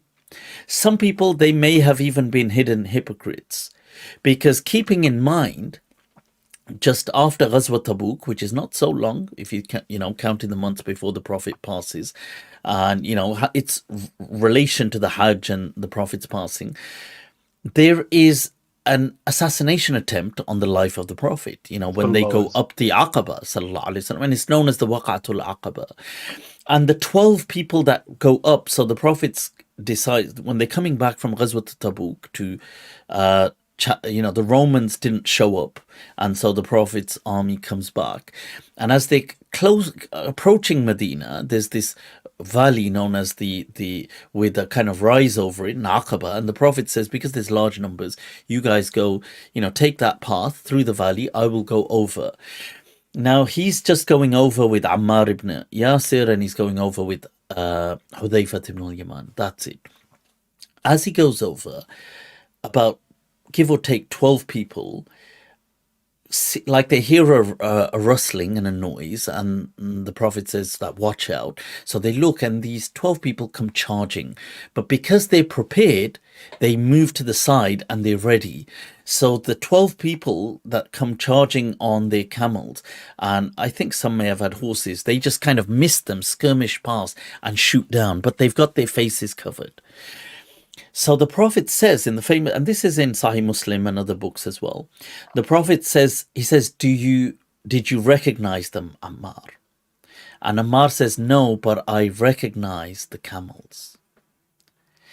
And the Prophet shares the names with Hudayfa, but he doesn't share them with anybody else. And he says these were like at least 12 hypocrites that were disguised as Muslims, that had plotted this assassination attempt on the Prophet's life. We're talking months before the Prophet passes. Now, these people are living in Medina. So the vibe in Medina it can be challenging. Now, the Prophet, I feel that the Ghadeer Khum, when the Prophet said, look, the people Quraysh had come to Islam, but part of what they found endearing was that Quraysh's ranks have risen. So even those who didn't like the Prophet liked the fact that he brought them more status. So now they like him. It's like if, for example, this is a poor analogy, but let's just say let's say Pakistanis don't have a really good reputation worldwide. Now some Pakistani for some reason becomes really endeared and everybody loves him, and therefore even if we didn't like him, now because of him we have a rank, so we might we'd start liking him too. So in that poor analogy, there were certain people who didn't like the Prophet before, but because he had brought honor to Quraysh, they liked him. So now the Prophet considered, I feel he did consider Sayyidina Ali to be his successor because he was young, he had might, he had strength, he had wisdom, he was his cousin, he's been there from the beginning, he was wise, he was charming, handsome, all of these things, and he was Bani Hashim. So there was stability. However, the Prophet tested the waters with this hadith, with this statement. Man kuntu mawlahu fa aliyun mawla. Let's see how they settle with it. Now remember, this is at least how do you interpret it? How do you know? No. So this is the obviously I'm giving you the summary because now it's you can go away and figure out the bits and bobs because I don't want to go into too much detail. Yeah. So now this hadith that's being said, because what was the purpose of this hadith? No other satisfactory reason is appearing. However, it appeared that the general residents and Quraysh didn't settle well with this.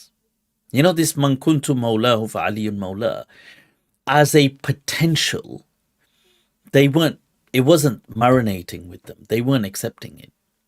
And the Prophet in the next 2 months felt that. that these leaders in Quraysh like Abu Sufyan and all these other people, Ali to them is a little kid. He's not a little kid, but to them he's a little kid. Of course. To them, he's a kid who's grown up, who was born in front of them. Now, he's not a child, he's a fully developed strong man, but to them he's like that. And these other chieftains and these other people, they're not going to accept him. So I do feel that the Prophet tested the waters with the people, but then felt that it's not going to work. Now, if I force it upon them, they will rebel.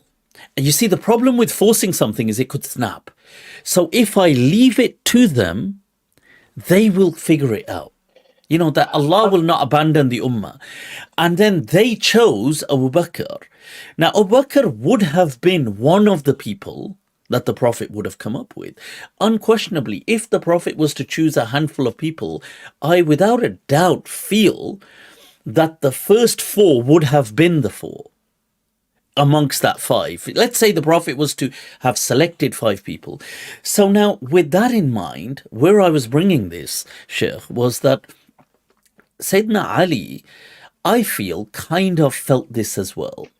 But he patiently, respectfully honored the situation. He was a bit upset with the first shura, but I feel that wasn't as the Shia say, because he felt his number, but more so he felt he should have been a part of the consultation, which is understandable. Now, when he does commit, he's patient for the better part of 2-3 decades. When his time came, it burst into this civil kind of war. Now, I'm not saying, look, I understand, and I've said in the past that Ibn Abbas radiallahu anhu disagreed with him with his, the way he went about saying remove such and such people or do such and such people. I'm not speaking of that.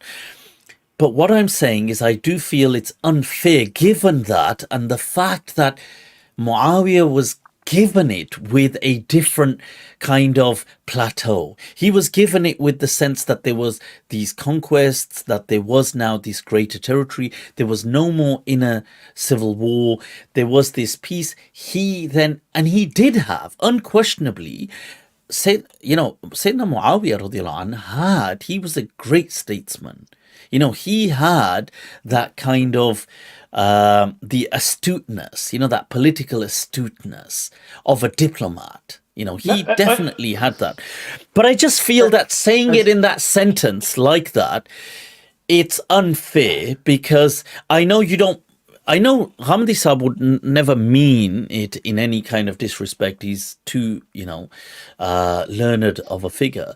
But it would then come off that way. You see, it would kind of hit the people in that way. Do you see where I'm coming from? Yeah, because that's what I'm saying. It's unfair. The thing is, the funny thing is, every time we talk, I disagree with you like on 99% of issues. And then the one thing comes, like last time I remember we were talking. Last time we were talking. Yeah, it's good. It's a healthy disagreement. Varna log kahenge chamchao inka mein.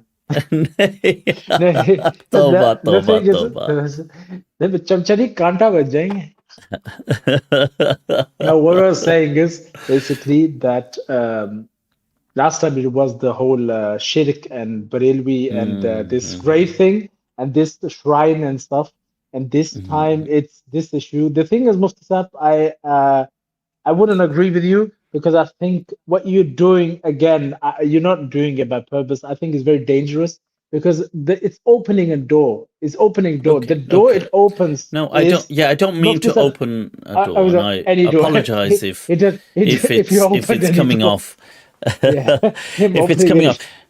No. What I was trying to say, my point was, okay, the thing is, when you say these kind of things, it's a lot of interpretation which just went in, of you thinking that in that man kuntum aliyul mawla, he probably meant that. When you say that, it's an interpretation of you that, and we shouldn't forget the rule of you yourself and me and Ghamidi Saab said that these are all akhbarul ahad. These are all ahadith which we cannot.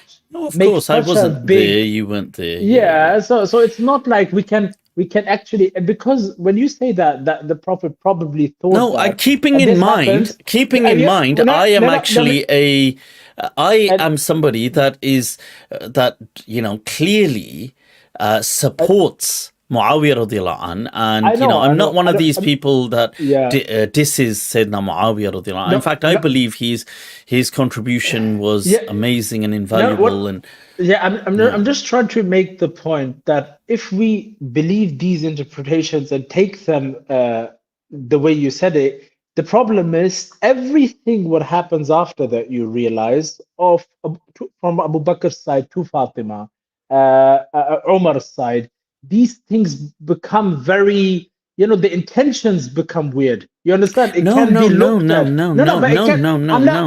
Because I'm not saying, I'm not saying that you said it. I'm just saying that if someone believes that the Prophet wanted Ali to be, you can look at it that way, otherwise, and look at Abu Bakr. Because that's because Sheikh, look, that's super simplistic and absolutely misses the mark. But because the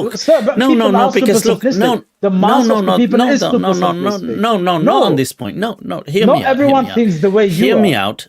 Hear me out.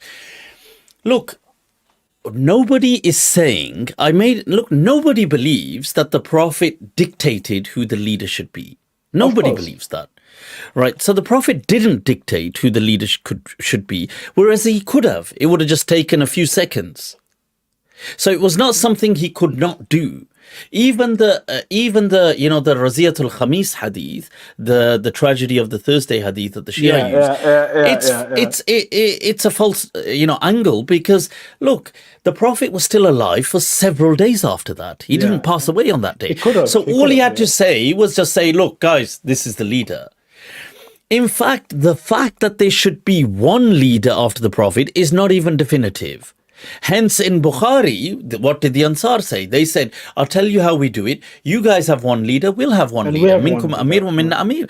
This is why the great Maliki scholar, Ad-Dawudi, he said that from this hadith in his commentary on Bukhari, that it shows that there is no obligation to have one caliph, because this was not the understanding of the Ansar. And he said, so the one caliph, one leader, is a sunnah, not a fard. This, I'm just showing you how the interpretations go. Now, the hadith of Ghadeer Khum, that the Prophet said, look, whosoever I am his wali, then Ali is his, I am his mawla, Ali is his mawla. You see, for the challenging thing with this hadith is, what does this hadith mean? Like, what is it about? Now, but then you can take a lot of hadith about Abu Bakr. You can take a few hadith about Abu Bakr. No. So there is none like this. There is none. No, but you can take the hadith of Umar, that if a prophet comes after me, it would have been Umar. Sure. So what would you do with that hadith? Sure. So I accept it. So this is why I said, if the Prophet was to have selected randomly without an order, let's say a handful, 5 people, in them would have been the 4 khulafa. Of course. I believe that this, so Umar being in them is unquestionable. However, Umar was not that close in the inner circles of Quraysh. Like his tribe, Abu Bakr was Taymi, which is still closer, and Ali is Hashimi, which is real close. It's at the epicenter, and the Arabs are tribal, so you can't forget this. This is not but just you should forget it, because the Prophet fought against the whole tribalism, right? No, because there is a hadith that al-a'immatu min Quraysh, that the leaders will be from Quraysh. So the thing is, why did the Prophet say that hadith? Because he knew the Quraysh would not, the Arabs have only accepted this. They're not going to accept anything else. He knows how they are. There's a stubbornness in some of the Arabs at the time. You think he said that because of that? 100% he said it because of that. That's the reason he said it, because they would not accept anybody else. They wouldn't even accept Quraysh, but they have accepted Quraysh. So this has now happened. So they can't undo the past. So they've accepted it. They're not going to accept a different one. So let's keep it so we can keep a stability. Now, Sayyidina Ali, this hadith just 2 months before the Prophet passing after Hajj, what is the context? Now, the general context that the Sunnis that we give, and I used to give as well, was that, oh, this is to do with Hajj. But in all honesty, if you're being, it was only upon really analyzing all of these hadith and reading the Waq'atul Aqaba and reading all of these things and the sources and putting everything together that I kind of thought that, like, realistically, we're not being, I felt anyway, it's not being objective. Like, let's be honest, like if we remove ourselves from emotion, saying that meaning is to do with Hajj doesn't really, it sounds very superimposed. Now, so to me, it did make sense that the Prophet tested tested the waters with the people, not said it clearly. He didn't say this is going to be, but this was as good as it was going to get as a test for the people. Now, you have to remember the good companions, the solid companions of the Prophet that would follow the Prophet to the end of the earth. They were finding themselves in a minority in Medina amongst the migration that had happened in the last, in the last year of the Prophet's life to Medina. That a lot of these people that had moved, and a clear example is the attempt on the Prophet's life months before he passes by people who are living in Medina and known, like 12 of them, come to assassinate the Prophet at Aqaba when he's got a whole army with him. That's how confident they'd become. So keeping that in mind, I feel that it made sense that the Prophet tested it and found that they weren't receiving it well. Like, these chieftains they weren't going to accept it. Even if he said it, there was a chance they would rebel. So rather than that, keep the community together and therefore let them resolve it. Allah will not abandon, Yadullahi, that Allah is with the Muslims. He will not abandon them. That people will find that the community will come together and find their solution. Just like they did in Abu Bakr radiallahu anh, one of the greatest people of this ummah. And that's undeniable. So I'm not, by the way, in any way tafdili, as some of these Sunnis have kind of, some of them have chosen this. I mean, it's up to them. I'm not here to kind of say I'm not that anyway. I do accept the caliphate as it was with Sayyidina Abu Bakr first. I accept him first. I accept Umar second. I accept. Obviously, to me, this is how this evidence plays out. That this is how it makes sense. But that's not to say, and I feel, honestly, this is a common ground between Sunni and Shia that people could actually get to. And I feel that it would actually dissolve a lot of barriers as well. And that said, I do believe that Sayyidina Muawiyah radiallahu anh was one of the greatest kind of even his leaders. government yeah, in exactly. Syria, I mean, he had zero rebellions. He in his 40 years of rule, economy was very good. Sure. People are going to say economy, but aage, they've come to the economy. I'm talking about the fact that he had zero rebellions against him. The 20 years of him being the ruler of Damascus and the 20 years of him being a caliph, he had zero, which speaks volumes. Of course. And I am actually very kind of charmed by the way his diplomacy, like I feel, wow, like he really had a charming, diplomacy. Yeah, but also very charming. He would say that to Amr ibn al-As that I rule the people with a fine hair between me. If they pull, I ease up. If they ease up, I pull. Like, I don't let the hair break. Like, I will, like, where I need to be soft, I'll be soft. Where I need to be firm, I'll be firm. He was a good politician. He was clearly a good politician. This is what I think. To sum it up, I think what Ghamidi Saab meant is him being an extreme good politician, good diplomat, whatever you would call it. Him being good in politics does not mean a good leader, someone who can rule a country, does not have to do anything with his iman And that or his being has nothing to do with, I do extreme. feel that his greatest blunder, may Allah have, bless his afterlife. Obviously, he was, he was the brother-in-law of the Prophet sallallahu alaihi wasallam. People forget this. His sister was married to the Prophet.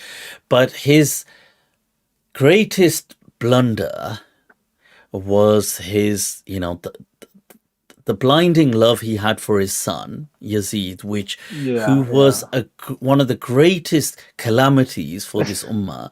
And I completely disagree with Zakir Naik, who says on his things that radiyallahu an, and like, I'm not here to curse. I'm not saying we need to curse. And I agree with what Imam Abu Hanifa said when he was asked about Yazid. Imam Abu Hanifa, yes, of course, rahimahullah, radiallahu anh. Well, he said when he was asked about Yazid, he said, look, he said, we don't curse him, we don't praise him, we don't even concern our tongues with him. But he was nothing but a stain on this on ummah. His father's legacy. And no, on this ummah, it's what Dhahabi says, that a person who, he begins by his thing by, attacking Medina, Waqatul Harra, and then catapulting the Kaaba, and then ends his legacy by killing the grandson of the Prophet sallallahu alaihi wasallam. I mean, what if anybody could have a wretchedness about them, it's going to be Yazid. But look, that said, and as his father, obviously his son, he had I'm sure father has a blind spot, and that was his greatest blunder, really. But that does not mean the way the Shia then extend this to Muawiyah radiallahu anh. Forgetting as well that he was one of the scribes of the Quran. He was one of the people that would document the Quran upon the instructions of the Prophet. This is a topic. It won't. So this is But I find that So, but I'm it's interesting that we kind of discussed it, and we have just another interesting little sentence, not on this topic, but on what you said, and then we'll wrap this up because I know we've taken so much. It's getting late there as well. On the whole Ghar Hira thing. From a academic viewpoint, just purely academic. Like if we're just speaking, words on paper, theses. Let's forget everyone who's disagreeing. Just academic. No. I couldn't care about people agreeing or disagreeing. Right. So I mean just the argument. I could see if it's just Ghamidi Saab's thing on paper and this being a pure theoretical discussion. I could see his points that he's making about, look, I could see this. However, my recent, let's say 1-2 years journey, especially that has been a lot deeper into this kind of mystic side of Islam. You mean the mushrooms? To me, the mysticism. Rab, itne sare, the whole cosmos, you're squeezing it into one mushroom. Chalo aisa bhi hota hai. In 2 years you didn't have one, but for people that don't know, there's a hadith in Bukhari. Where the Prophet ﷺ says, he says that one of the things that has great shifa in it is al-kam'a. And al-kam'a is a truffle. It is the roots of mushrooms. So now coming back to this point, I feel that the mystical understandings, this journey that I've been on, and that the Ghar Hira is actually so powerfully significant and relevant in the journey of faith that I feel that it was 100%. Put the asanid and these things aside, I feel that it certainly was the way and was an event, most certainly, just because of how powerful the event is for a journey of faith. and it kind of guides us through that. And I'll just tie on a note here that the kind of denouement, the kind of put, things coming together. Ibn Arabi, he highlights, and even though this Gharu Hira does have a sanad, it is in Bukhari and these things, but I understand it's from Aisha radiallahu anha, and there's a whole time period. But the even hadith without a sanad, you have the famous hadith of Allah being the treasure that wasn't known and he loved to be known. Now, when Shaykh Ibn Arabi speaks about this in his Futuhat, he says that this hadith is not sound from its sanad.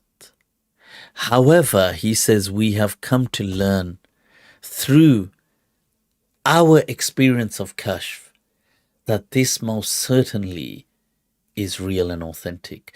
Now, he leaves it to the people that if you don't want to, this is a way of learning for us through the deep unconscious.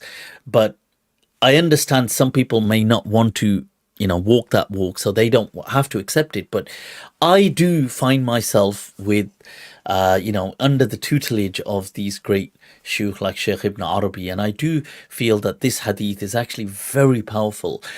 And it teaches a lot when it comes to that whole thing of, like the dark night of the soul, this journey of faith, because Allah, one of the definitions, if we go to the word Allah being mushtaq from its roots, one of the roots in Arabic is that which it leads to tahayyu, this kind of bewilderment with amazement and terror.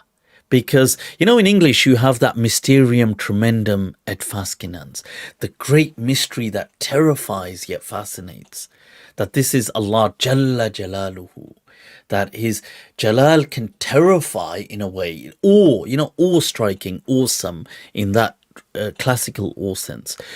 Like we say in Urdu, like rob, which is an Arabic word as well, like haiba.